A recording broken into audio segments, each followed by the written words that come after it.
Boa noite, igreja. Tudo bem com vocês? Como é que foi o fim de semana? Foi tudo bem? Muito cansativo? Quem tem criança em casa aí? Levanta a mão, deixa eu ver. Cansativo ou não? Foi bem cansativo, né? Peraí que eu vou pegar um papelzinho ali. Antes de começar a mensagem, eu queria agradecer a todos aqueles que ajudaram agora há pouco a fazer um trabalho aqui com as crianças. Realmente foi maravilhoso. E também eu quero já aproveitar e agradecer, né, se hoje é o dia das crianças, não, das crianças menores. Hoje é o dia das crianças.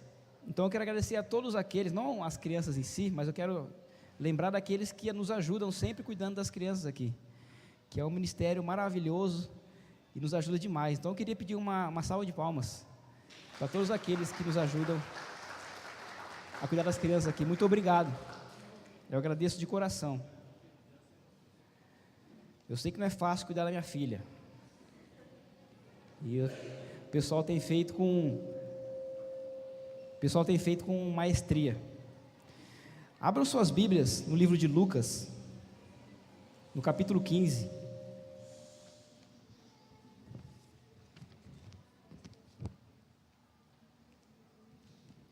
Lucas, capítulo 15.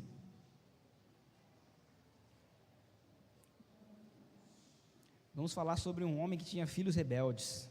Você já conhece essa história, eu sei que você conhece. Espero ser o mais breve possível, tomara. Tem tanta coisa para falar nesse capítulo. Eu estava falando com o pastor Justin agora há pouco. É um dos capítulos mais complexos que eu encontrei na Bíblia. Tem tanta coisa aqui, daria para a gente ficar horas e horas falando sobre esse capítulo. Lucas capítulo 15, vamos ler do versículo 11 até o final do capítulo. Eu vou ler uma primeira vez, depois nós vamos voltando para analisar um pouquinho mais esse texto. Lucas 15, do 11 até o 32, amém? Diz assim a palavra de Deus. Jesus continuou: um homem tinha 2 filhos. O mais novo disse ao seu pai: Pai, quero a minha parte da herança. Assim ele repartiu sua propriedade entre eles. Não muito tempo depois, o filho mais novo reuniu tudo o que tinha e foi para uma região distante, e lá desperdiçou os seus bens vivendo irresponsavelmente. Depois de ter gasto tudo, houve uma grande fome em toda aquela região, e ele começou a passar necessidade. Por isso foi empregar-se com um dos cidadãos daquela região, que o mandou para o seu campo a fim de cuidar de porcos. Ele desejava encher o estômago com as vagens de alfarrobeira que os porcos comiam, mas ninguém lhe dava nada. Caindo em si, ele disse: quantos empregados de meu pai têm comida de sobra, e eu aqui morrendo de fome? Eu me porei a caminho e voltarei para meu pai, e lhe direi: Pai, pequei contra o céu e contra ti, não sou mais digno de ser chamado teu filho, trata-me como um dos teus empregados.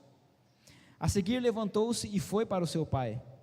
Estando ainda longe, seu pai o viu, e cheio de compaixão correu para o seu filho, e o abraçou e beijou. O filho lhe disse: Pai, pequei contra o céu e contra ti, não sou mais digno de ser chamado teu filho. Mas o pai disse aos seus servos: Depressa, tragam a melhor roupa e vistam nele. Coloquem um anel em seu dedo e calçados em seus pés. Tragam um novilho gordo e mantenham-no. Vamos fazer uma festa e alegrar-nos, pois este meu filho estava morto e voltou à vida, estava perdido e foi achado. E começaram a festejar o seu regresso. Enquanto isso, o filho mais velho estava no campo. Quando se aproximou da casa, ouviu a música e a dança. Então chamou um dos servos e perguntou-lhe o que estava acontecendo. Esse lhe respondeu: seu irmão voltou, e seu pai matou o novilho gordo, porque o recebeu de volta são e salvo. O filho mais velho encheu-se de ira e não quis entrar. Então seu pai saiu e insistiu com ele. Mas ele respondeu ao seu pai: olha, todos esses anos tenho trabalhado como um escravo ao teu serviço e nunca desobedeci às tuas ordens, mas tu nunca me deste nenhum cabrito para eu festejar com meus amigos. Mas quando volta para casa esse teu filho, que esbanjou os bens com as prostitutas, matas um novilho gordo para ele? Disse o pai: meu filho, você está sempre comigo, e tudo que tenho é seu. Mas nós tínhamos que celebrar a volta do seu irmão e alegrar-nos, porque ele estava morto e voltou à vida, estava perdido e foi achado. Vamos orar mais uma vez? Ó Deus e Pai, nós queremos te engrandecer, Pai, queremos te louvar por tudo que o Senhor tem feito nessa igreja. Obrigado, Pai, por nos permitir fazer parte dessa obra. Que o Senhor esteja agora, Pai, falando aos corações de cada um aqui, Pai, inclusive o meu. Nos ajude, Pai, a compreender a sua palavra da maneira que o Senhor deseja e que possamos viver de acordo com ela. Obrigado, Pai, abençoe cada um aqui presente hoje. É o que eu te peço, no nome de Jesus. Amém. Filhos rebeldes. Esses tempos atrás eu estava querendo voltar do trabalho para casa, aconteceu um pequeno problema. Furou o pneu da minha moto. E como eu trabalho em um lugar meio longe, quem não sabe, eu trabalho no CDP, na cadeia, e é longe daqui. E não tinha como eu arrumar o pneu. E aí um rapaz, ele se ofereceu para me ajudar. Esse rapaz era um dos presos, um dos detentos lá. E ali, olhando um pouquinho para ele, observando, né, lembrando essa coisa do Dia das Crianças e tudo mais, eu comecei a observar a fisionomia dele, e por trás daquela cara de desgosto, né, pela vida que estava levando, havia um homem bonito, olhos claros, os dentes perfeitos, um sorriso bonito. Com certeza era uma criança muito linda, que as pessoas sorriam com ela, que gostavam de ver. E nunca que alguém imaginaria que aquela criança tão bonita poderia chegar onde ele chegou. E ali, conversando um pouquinho com ele a respeito da vida que ele levava ali e tudo mais, eu falei: rapaz, como é que você chegou aqui? Qual foi o seu problema? Qual foi o seu crime? Ele olhou para mim e disse: ó, eu vou dizer a verdade para você, o meu problema não foi o meu crime. Meu problema foi quando eu tinha meus 11, 12 anos, e a minha mãe dizia assim para mim: ó, não sai com aqueles rapazes lá não. E eu ia. Ela dizia: ó, volta mais cedo para casa. Mas eu insistia em ir. E passando todo esse tempo, acontecendo isso, eu, mantendo a minha vida de rebeldia, acabei chegando aqui. Filhos rebeldes. Você é rebelde? Se eu faço essa pergunta para você, com certeza você vai pensar: de maneira nenhuma. Rebelde, eu? Nunca que eu seria rebelde. A maioria das vezes as pessoas que são rebeldes, elas não assumem que são rebeldes. Sabe por quê? Porque as pessoas que são rebeldes, por muitas vezes, não sabem que são rebeldes.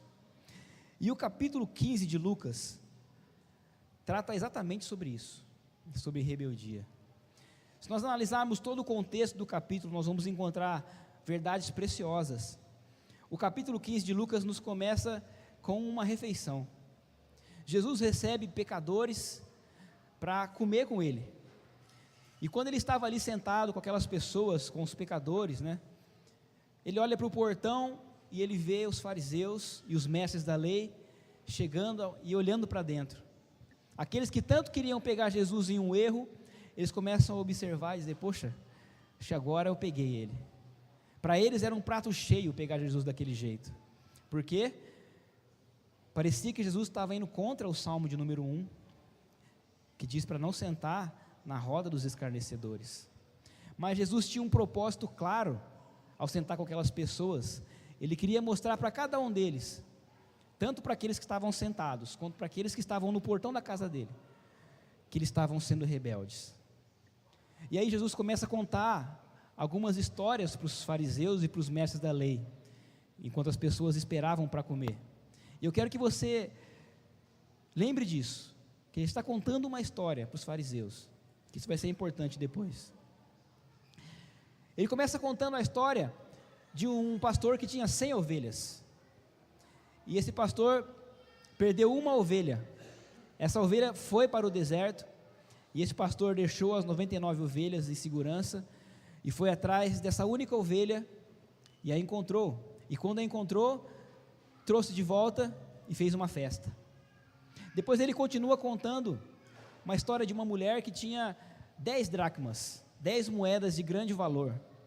Essa mulher perdeu uma moeda dentro de casa, e ela procurou, ela varreu diligentemente a casa, e ela encontrou essa moeda. Quando ela encontrou, ela juntou as amigas e fez uma festa.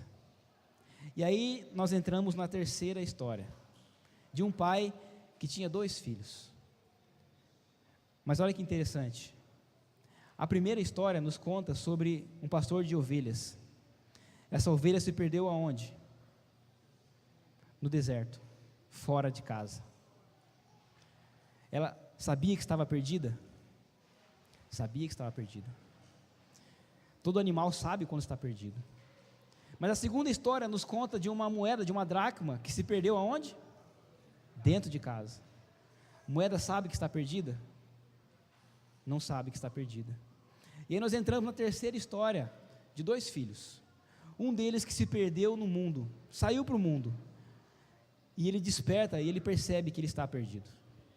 Porém há outro filho que está dentro de casa, junto com o pai, mas nem percebe o quanto também era rebelde.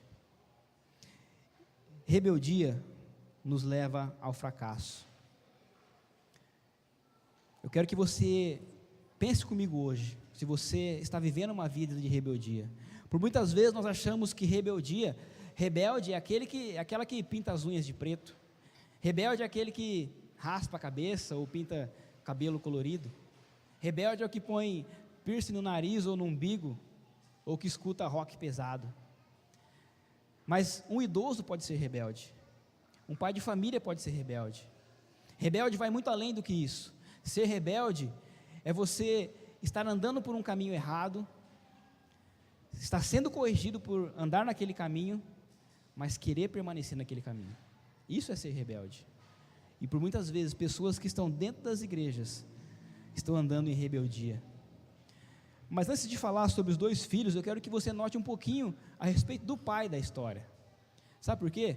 O pai, por mais que ele instruía os filhos, ele não impedia que seus filhos seguissem os seus caminhos. Nós lemos no versículo 12, que o filho mais novo chega e pede a parte da herança para o pai, e vai embora. O pai não impede que ele vá embora. No final da história, no versículo 28, nós vemos que o filho mais velho não quer entrar na festa, e o pai vai lá tentar convencê-lo, mas não o força a entrar na festa. Isso me ensina que Deus, Ele está pronto a nos instruir, Ele está pronto a nos ensinar, mas Ele não vai impedir de seguirmos nossas próprias escolhas. Qual a escolha que nós vamos fazer hoje? De permanecer na rebeldia ou de seguir a vontade de Deus? Poxa, Giovanni, mas você está falando aí sobre rebeldia e tal, mas eu ainda acho que eu não tenho uma vida de rebeldia, tá? Eu estou firme, eu estou buscando a Deus. Então eu quero que você analise comigo hoje as posições desses 2 filhos. E vamos começar pelo filho mais novo, que é o filho que dá título, né, a esse pequeno pedaço de texto. Filho perdido, diz na minha Bíblia, algumas diz o filho pródigo, mas é interessante que os 2 são, né? O filho mais novo, olha comigo o versículo 12, a primeira parte do versículo, diz assim: o mais novo disse ao seu pai: pai, quero a minha parte da herança. A rebeldia dele começou aqui, sabe por quê? Porque ele disse: pai, eu quero a minha parte da herança. Em outras palavras, estava dizendo: pai, eu quero que você morra. Não se dá herança em vida. Ainda mais na cultura do judeu, pedir a herança para o pai é uma ofensa muito grande. Ele poderia apanhar naquela hora, ele poderia ser expulso pelas outras pessoas da casa, mas ele insistia e queria sofrer as consequências pelos seus atos. Ele sabia o que estava fazendo. Até conversando com a minha advogada, minha esposa, eu perguntei para ela se no Brasil a gente poderia pedir herança. Pode pedir herança, de acordo com a lei brasileira, com a pessoa ainda em vida? Ela disse, também não pode. Herança, a palavra herança já diz que a pessoa morreu. E você imagina o que esse jovem estava querendo dizer? Ele estava querendo dizer, pai, eu não me importo com você. Pai, eu não quero ter um relacionamento contigo. Chega de relacionamento, eu quero apenas as suas bênçãos. Eu não quero te conhecer de verdade. Eu quero apenas aquilo que o Senhor me dá. Pensa na seguinte situação comigo. Pessoal, nós vamos orar agora, tá? Porque amanhã nós vamos fazer um assalto. E eu vou pedir para que Deus abençoe esse assalto, para que dê tudo certo. Por isso eu trouxe aqui o pastor Justin, vai orar para nós. O pastor Justin. É o pastor Justin. Pessoal, vamos orar para que as portas do banco estejam abertas e para que nenhuma cilada do inimigo, nem polícia, nem vizinho, nem alarme toque e que possamos sair de lá com a vitória. É engraçado, estranho, né? Talvez nós não chegamos nesse extremo, mas por muitas vezes nós queremos apenas as coisas que Deus nos oferece, mas nós não queremos saber de fato o que Deus quer de nossa vida. E as pessoas vêm nas igrejas apenas querendo retorno para si. Para que devocional? Para que oração? Para que escola bíblica? Não, muita coiseira, chega disso. Eu quero um milagre urgente. Tempo atrás fui fazer visita na casa de uma mulher, a Alessandra e ela disse, eu vou ser sincero com você, eu não vou na sua igreja, porque lá é muito estudo, é muito Bíblia, é muita palavra, meu negócio é um milagre urgente, eu vou naquela igreja ali, que o negócio lá é um milagre urgente. E as pessoas querem isso, as pessoas querem que o seu casamento estejam perfeitos, as pessoas querem que as suas finanças estejam perfeitas, que eu melhore de posição, que meu emprego seja melhor, que eu me livre do inferno, mas eu não quero ter um relacionamento com Deus. E é isso que esse jovem queria. Para que relacionamento com Deus? Para que conhecer mais de Deus? Para que Bíblia? Eu quero é ser feliz. E aí ele busca a felicidade. Olha o versículo 13 e o versículo 14. Não muito tempo depois, o filho mais novo reuniu tudo o que tinha e foi para uma região distante, e lá desperdiçou os seus bens, vivendo irresponsavelmente. Depois de ter gasto tudo, houve uma grande fome em toda aquela região, e ele começou a passar necessidade. Ser rebelde é buscar a felicidade no mundo, e sabe o que é pior de tudo? Que a felicidade do mundo é pura ilusão, é passageira. Às vezes eu falando aqui parece que esse negócio é coisa de crente, de evangélico. Mas quando a gente começa a viver isso, a gente percebe que é passageira. E pior é que quanto mais fundo nós vamos, quanto mais infiltrado nós estamos nas coisas do mundo, mais longe nós estamos de Deus, mais afastado nós estamos das coisas de Deus, e fica mais difícil de voltar. E quando ele estava se sentindo tão vivo pelas coisas que fazia, pelo pecado que estava vivendo, estava morrendo aos poucos e nem percebia. Eu estava assistindo esses dias um documentário sobre intoxicação alimentar, e a parte mais engraçada foi quando eles mostraram restaurantes, fast food, em que os funcionários pegam, você já viu alguma cena dessa? O funcionário pega, abre o lanche e gospe e dá para o cliente comer. Mostraram muitas e muitas cenas nesse sentido, e as pessoas comiam, nossa, aquilo é uma delícia, sabe, mordendo com gosto aquilo. O que mais me chamou a atenção foi um rapaz que pegou o hambúrguer do cliente, jogou no vaso sanitário, depois colocou no lanche e deu para o cliente comer. O rapaz comeu, que foi uma delícia. Não vai em fast food, tá? Comeu, que foi uma delícia, mas depois ele quase morreu pela intoxicação alimentar.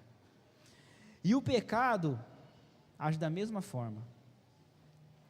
Quando nós estamos vivendo o pecado, é uma delícia, é gostoso, é saboroso, mas depois ele vai te matando aos poucos, e você nem percebe, e quando percebe, já está muito longe de Deus.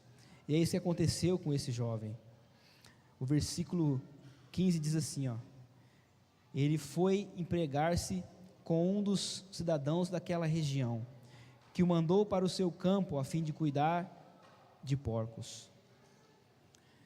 O jovem foi e gastou toda a sua herança, e quando ele começou a passar necessidade, ele procurou alguma coisa para fazer, algum emprego, e ele começou a cuidar de porcos, na lama, no fundo do poço. E muito mais do que isso, para nós, isso já é uma coisa ruim, mas para o judeu, para quem Jesus estava contando a história, lembra, para os fariseus, isso era o final do poço, porque judeu não se aproxima de porco. Porco é um animal imundo, é um animal impuro. Então para aquele jovem, cuidar de porcos é uma coisa que ele nunca imaginaria que faria. Quando nós vivemos uma vida de rebeldia, uma vida longe de Deus, nós vamos fazer algumas coisas que nós nunca imaginaríamos que faríamos. Eu roubar? Mas nunca que eu ia roubar. Pode colocar aqui 1 milhão no meu patrão, eu vou lá no banco, deposito. Pornografia? Não, já coloquei todas as senhas, travei tudo lá em casa, lá está tudo tranquilo, já botei fogo no papelzinho, nem sei mais que senha que é lá. Eu, de maneira nenhuma, fumar, eu tenho nojo de cigarro. Eu vi um jovem uma vez falar isso para mim, eu tenho nojo de cigarro, nunca que eu vou pôr um cigarro na boca. Hoje ele fuma. Nós vamos chegar a fazer coisas que nós nem imaginamos. Se nós damos uma pequena brecha para o pecado, nós podemos chegar ao fundo do poço, e a rebeldia nos leva ao fracasso. Aquele jovem estava totalmente longe de Deus. Será que é possível sair dessa? Será que é possível viver uma vida, de novo, ter um relacionamento com Deus quando nós estamos longe? Sim, é possível. Olha o versículo 16 e 17. Ele desejava encher o estômago com as vagens de alfarrobeira que os porcos comiam, mas ninguém lhe dava nada. Caindo em si, ele disse: quantos empregados de meu pai têm comida de sobra, e eu aqui morrendo de fome? A solução é voltar. A solução é tomar uma decisão de voltar, porque enquanto o mundo nos deixa no fundo do poço, na casa do Pai há fartura, na casa do Pai há uma vida melhor, uma vida abundante. E por muitas vezes a volta não é gostosa, a volta é dolorida. Às vezes nós temos que confessar pecados, nós temos que expor para as pessoas os nossos erros. É complicado, às vezes é mais confortável permanecer no pecado. Lá em Araçatuba eu tinha um sapato, tão bonito quanto esse, e tinha um pequeno problema, ele tinha um furo embaixo, e a Alessandra lembra disso, quantas e quantas vezes eu fui para a igreja, com o pé encharcado de água, não, mas estava tudo bem, ninguém estava vendo, e eu pregando lá e a meia fazendo barulho, terrível, mas enquanto eu não tomei uma decisão de trocar o sapato, aquilo não ia mudar na minha vida. Enquanto nós não tomamos uma decisão de abandonar o pecado, de abandonar a vida de rebeldia que nos leva ao fracasso, as coisas não vão mudar. Por isso nós precisamos tomar uma decisão. Quem sabe nós não estamos vivendo em rebeldia. Quem sabe talvez você está aqui dentro da igreja hoje, mas sabe que está tão longe do Pai, tão longe de Deus, que precisa de uma volta, que precisa voltar a ter aquela inocência de criança e deixar de ser rebelde. Poxa, Giovanni, mas você está falando aí, muito legal, mas não tem nada a ver comigo. Eu estou aqui firme na igreja, estou ouvindo nos cultos, estou ouvindo a palavra, estou buscando a Deus. Tá bom, por isso eu quero que você analise comigo agora as posições do outro filho, do filho mais velho, que lembra que também era um filho perdido.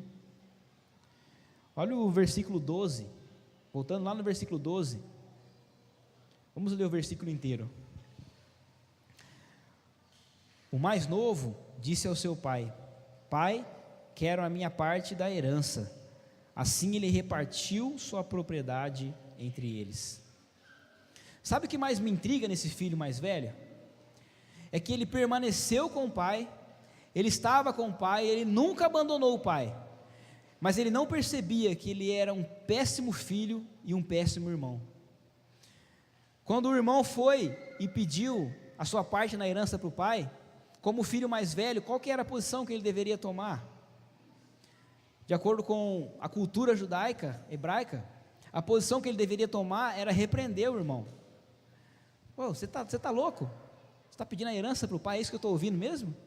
Sai daqui, moleque, vamos trabalhar. Pedala. Essa devia ser a posição dele.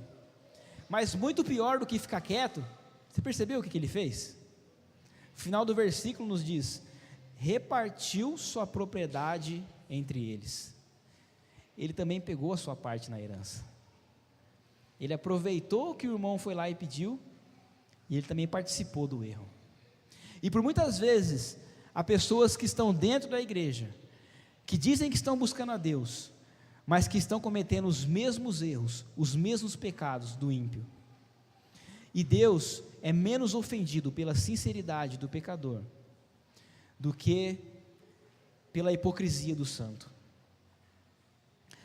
Não justificando o erro de um, mas aquele que está na igreja, aquele que está ouvindo a palavra de Deus, sabe muito mais o que é errado, sabe muito mais que está vivendo em rebeldia.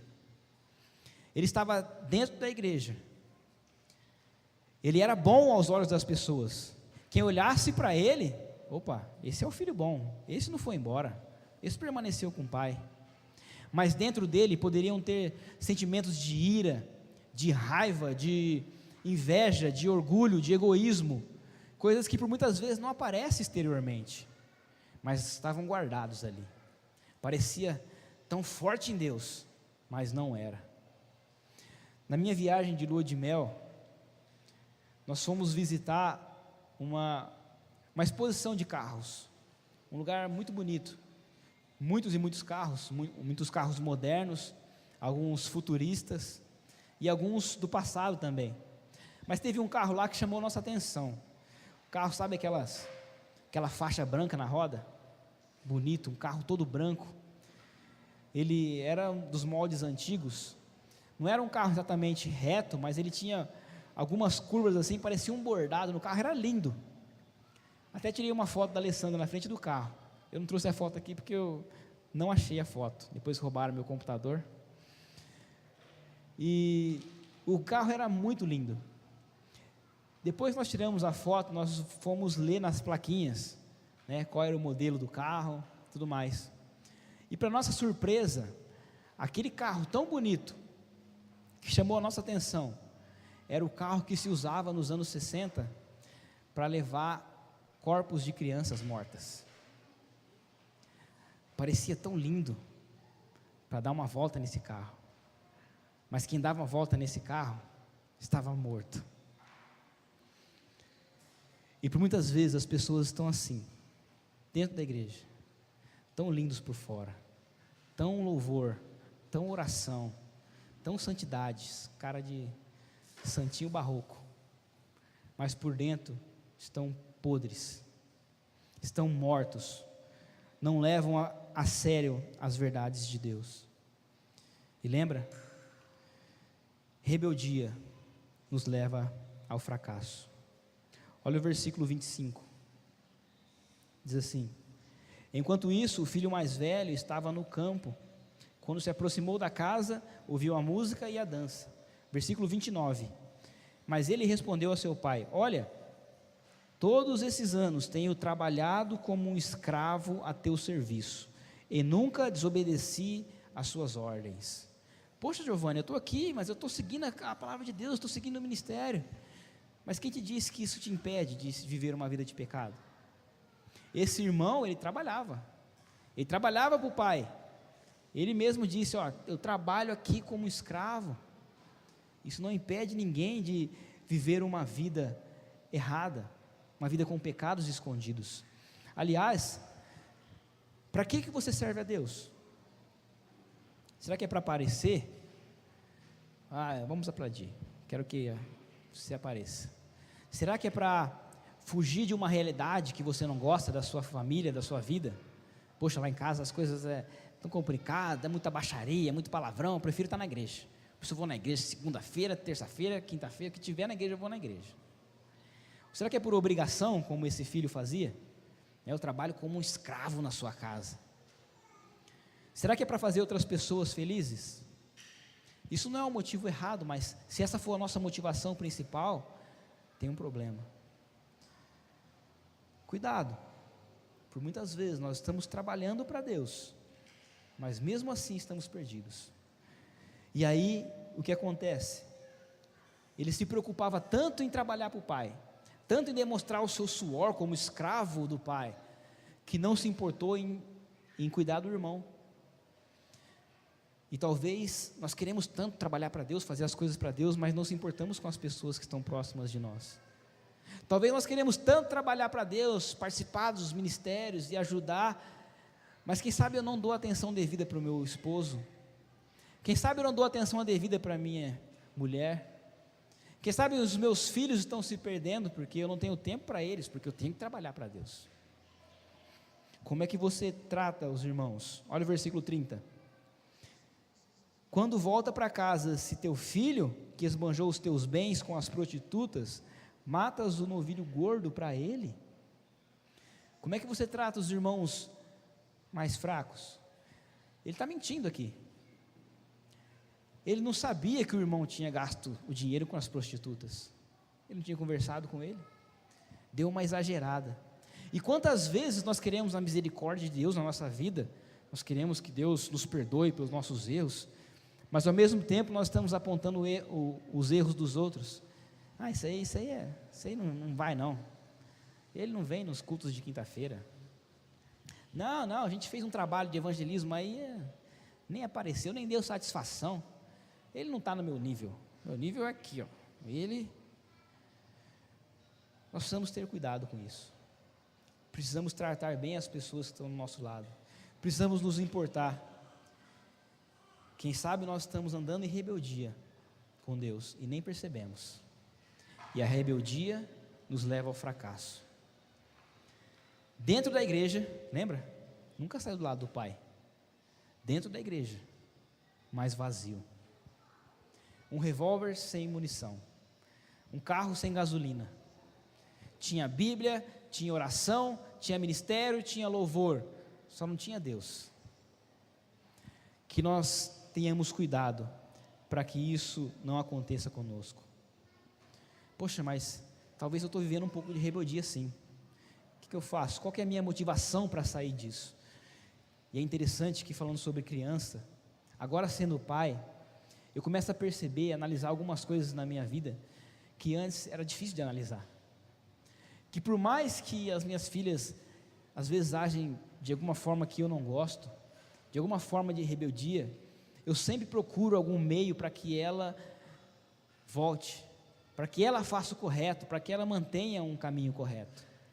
E aí eu analiso as mães que vão lá todos os fins de semana para visitar os presos, e eu falo, poxa, será que vale a pena mesmo? Mas aí eu começo a pensar, essa mãe ainda tem aquele traço de esperança, né? Aquela coisa de que um dia meu filho vai sair dessa vida de rebeldia, por isso eu não posso abandoná-lo. E aí nós olhamos para o pai da história. Quais são as atitudes principais do pai da história? Olha o versículo 20. Versículo 20. A seguir, levantou-se e foi para o seu pai, o filho mais novo, voltando.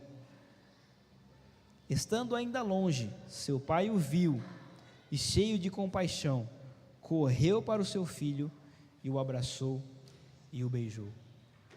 Quando esse filho se arrependeu do seu pecado, quando esse filho saiu do seu pecado, quando esse filho descobriu que ele podia morrer longe do pai, e talvez nunca pedir o perdão para o pai, e nunca ter um relacionamento mais com o pai, ele voltou arrependido, e sabe o que acontece? o pai o viu de longe e o quis de volta. Isso me mostra que o pai, se ele viu o filho de longe, por muitas vezes ele olhava para fora, esperando que o filho voltasse. E Deus se importa com você. Deus te ama, e Ele não quer que você viva uma vida de pecado. Ele não quer que você viva uma vida longe dEle, por isso Ele se importa.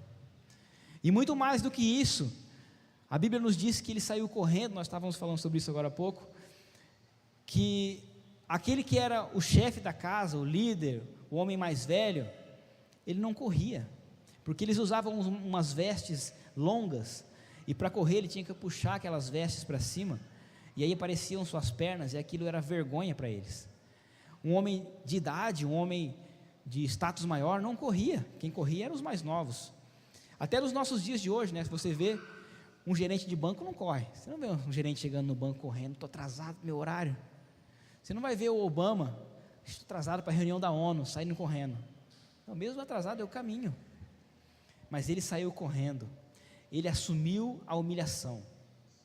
Sabe o que isso me ensina?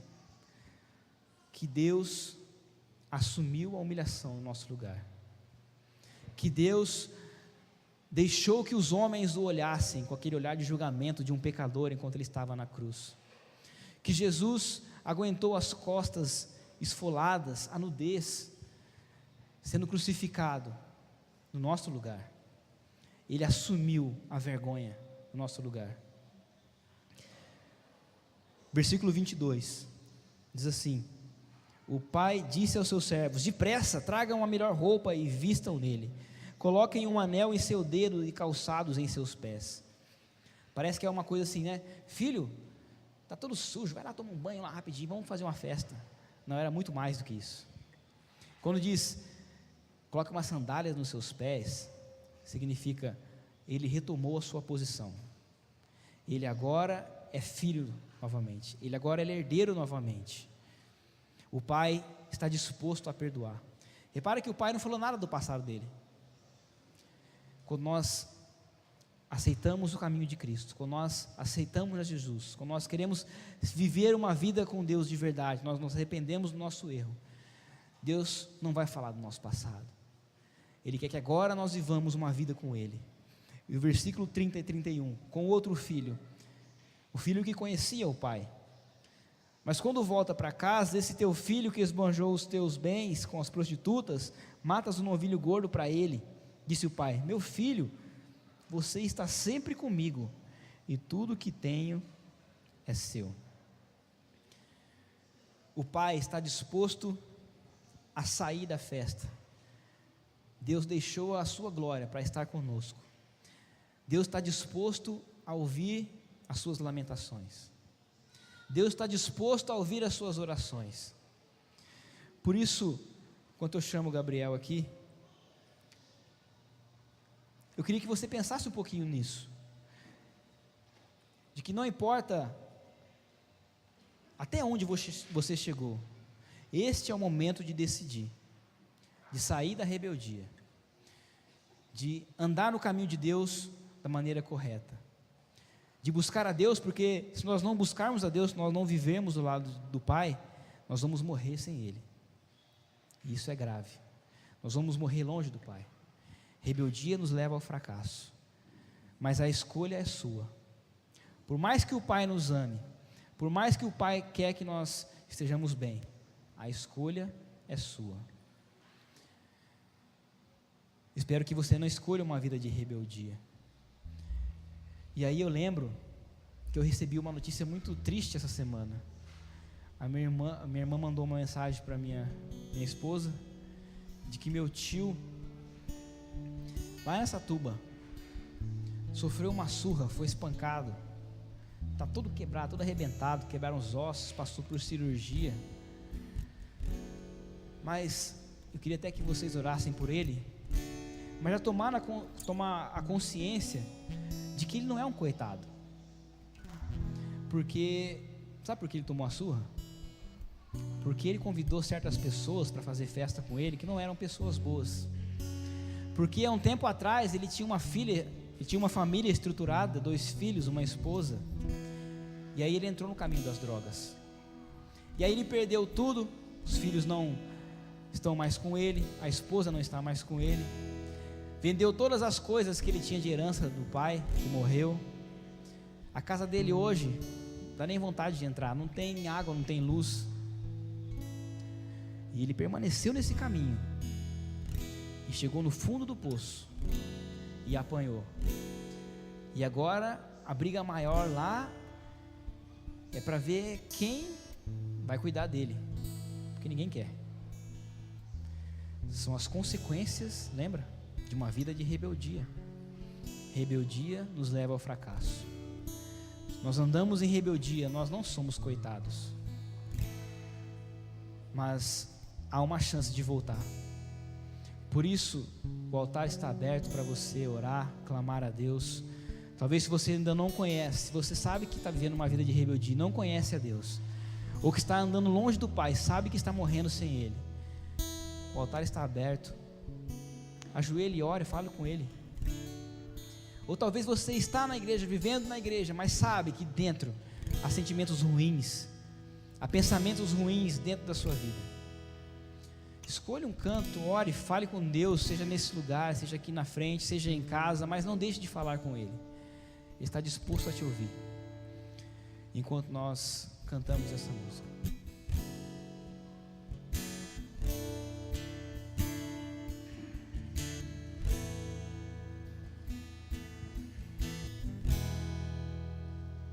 O Rei da Glória passou neste lugar. Posso ouvir a voz da multidão clamando por socorro, clamando por perdão. Filho de Davi, tem compaixão de mim. Eu me levantei ao teu encontro, levantei a minha voz como um clamor. Jesus, o meu desejo hoje é de estar contigo, ser o teu melhor amigo. Se procuras um lugar pra estar, eu te ofereço o meu lar. Vem cear comigo.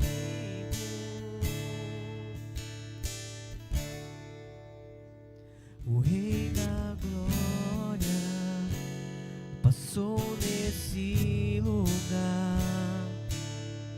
Posso ouvir a voz da multidão clamando por socorro, clamando por perdão. Filho de Davi, tem compaixão de mim. Eu me levantei ao teu encontro, levantei a minha voz como um clamor. Jesus, o meu desejo hoje é de estar contigo, ser o teu melhor amigo. Se procuras um lugar pra estar, eu te ofereço o meu lar. Vem cear comigo. Jesus, o meu desejo hoje é de estar contigo, ser o teu melhor amigo.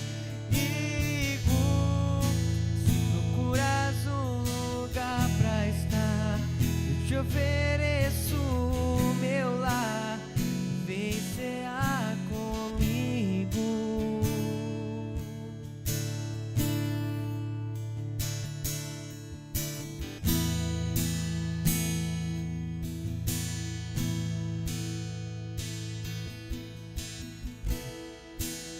Lembra que eu falei que ele estava contando a história? A parábola, ela não tem fim. Se você analisar o versículo 32, o pai está chamando o filho para dentro de casa, mas para por aí. Engraçado que Jesus estava contando a história, lembra? No portão. Ele parou a história no mesmo momento em que eles estavam ali na hora. E aí, vocês vão entrar para cear com os pecadores? Ou vocês vão ser o filho rebelde aqui fora? Analisa um pouquinho mais. Quem sabe eu ainda estou disposto a viver em rebeldia. Vamos deixar Deus agir. Vamos deixar Deus falar. Enquanto nós cantamos mais um. Caminho para a adoração, há uma porta que tem que se abrir. Abrir os meus olhos espirituais, para que eu possa ver. Há uma semente que tem que brotar. Existem vontades que tem que morrer. Morrer para o